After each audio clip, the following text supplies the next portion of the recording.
Hello everyone, welcome to another video about an inspector calls.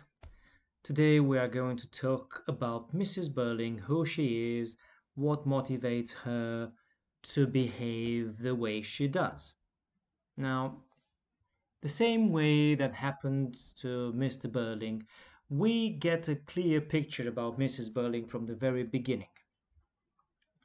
When you go and read the stage directions before Act 1, and the moment she starts talking, you realize that she is a prejudiced, cold, arrogant, spiteful, rigid member of the upper middle class for whom the social status is more important than anything else.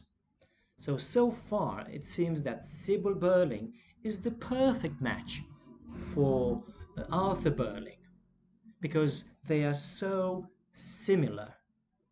They belong to the same category which Priestley tries to portray in a negative light.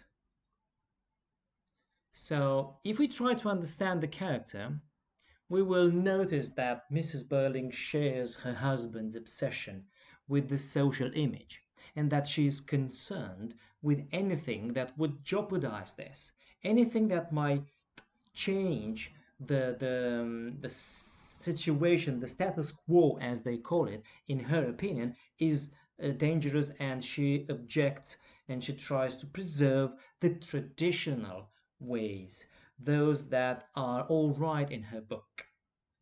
Sybil Birling had only one contact with Eva when the latter, already pregnant, came to ask for help.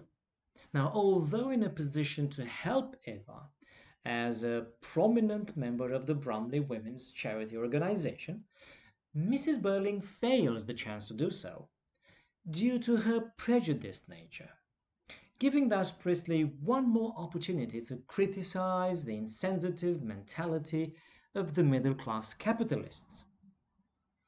By portraying her as equally arrogant and self-centered as Mr. Birling, the author doesn't do anything but turning Mrs. Birling into yet another vehicle able to carry his social criticism across.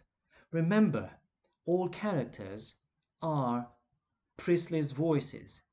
Every character is being assigned by the author a certain mission. They have certain messages to put across.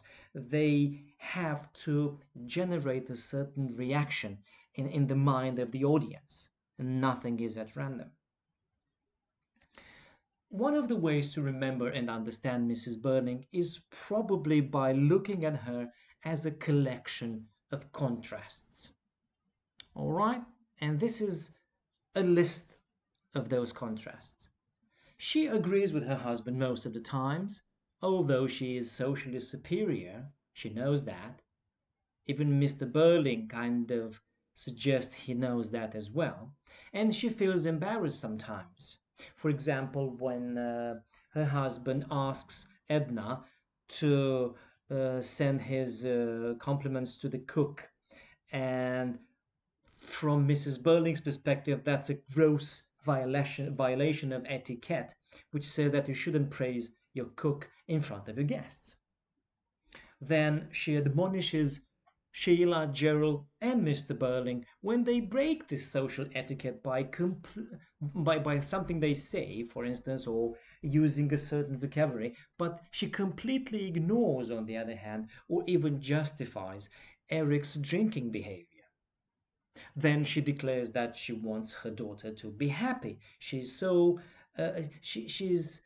part of the enthusiasm when they celebrate the engagement. She's happy for her daughter's future marriage, isn't she? But she doesn't hesitate to train her into being a submissive wife to a busy husband who might sometimes have to spend his energy outside the household.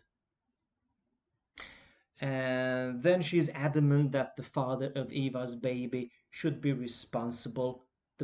The main responsible person should be the father, especially for the fact that she understands the father comes from a higher social class than Eva, and this is quite unacceptable. She cannot conceive such an idea. How can two people belonging to two different social strata mix like this? This is against the social etiquette. And she, being so hypocrite, after finding out that actually the father of the baby, the one she said should be punished and is responsible, is actually Eric, now she changes her attitude. As I said before, one of the main themes in this play is responsibility, social responsibility, and how we should take that and do our part into helping the less privileged ones. Well, Mrs. Birling, like her husband, is unwilling to accept any blame or responsibility, and we can see that throughout the play. All right, she disagrees that she is to be blamed. She tries to change the inspector's mind, twisting his words, saying, I'm not the one to be blamed, it's not my fault. What could I have done? She did not deserve my help, etc., etc.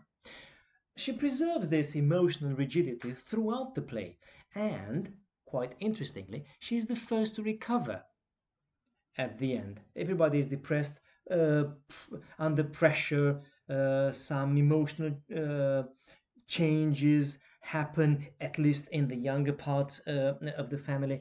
But she's the first one to recover to the initial normality at the end when they discover there is no Inspector Gould in the force.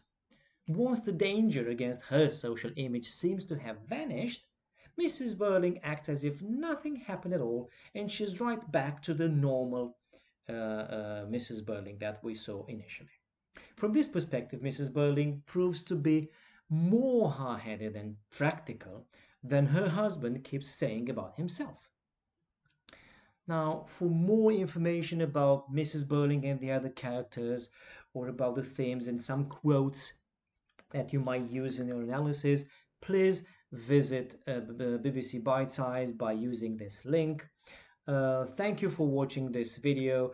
I hope it helps and that you can make a better image about Mrs. Birling. Don't forget to leave any comments and like the video.